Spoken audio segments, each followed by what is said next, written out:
Hello everyone. So I'm back again today to talk about the transitioning caregiver phase. And as you can imagine, the act of letting go and your carry passing on is a difficult topic. I think it's less difficult if we prepared for it in the expectant caregiver and some of those other earlier stages.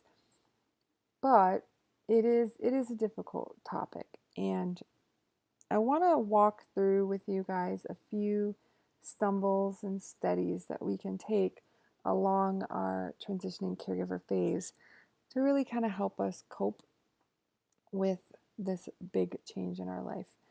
Um, so, the very first potential stumble that we might have is the act of continuing to do. And so, what do I mean by that? Well, we love our carees, right? I love my mom. I love my daughter. I love my kids. But because I love them so much, I want them with me. That's just the way it is. And I want to fix the things that may or may not be broken. And in my mom's case, she's very ill. She's very young. She's very, very young. She's not even 60 yet. And she has this host of medical ailments. She has an infection in her heart that caused her to have her pacemaker removed.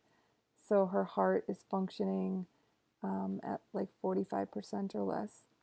She has an infection in her spine between the vertebrae that are no longer there because of her osteoporosis.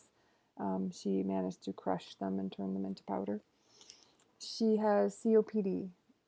She has emphysema.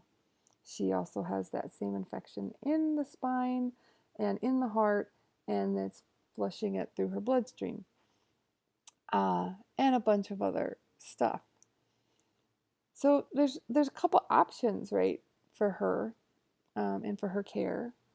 And just to make it simple, the first option would be to make sure we go to every single infectious disease consultant we can and doctor and see if we can figure out a way to get this infection cleared up.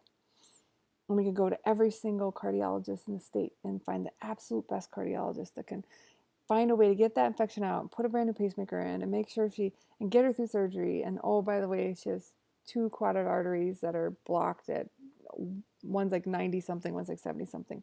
But we should definitely go in and do that. And we should get her, like, we should put like metal pieces in her back to solidify her spine. If we do that, we're going to spend the limited amount of time that she and I have left in the hospital. And I don't want to do that. Luckily, she doesn't want to do that. So instead, this weekend, I went to see my mom and we watched TV. Right? We watched, I think I said the last video, we watched Fried Green Tomatoes.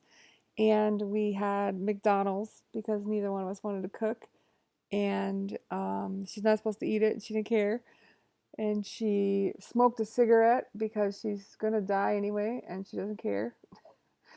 And we laughed and we joked and we smiled and we reminisced, and it was lovely. So I would say you are going to do what you're going to do, and I am not going to lecture you and tell you my way is the right way because everybody's going to get there in their own time. But I might suggest that the best act of doing sometimes is just being there. The act of being there is doing. And I think that's such an important point that I'm going to end this video with just that one stumble and steady, and I'll come back again later and give you a couple more.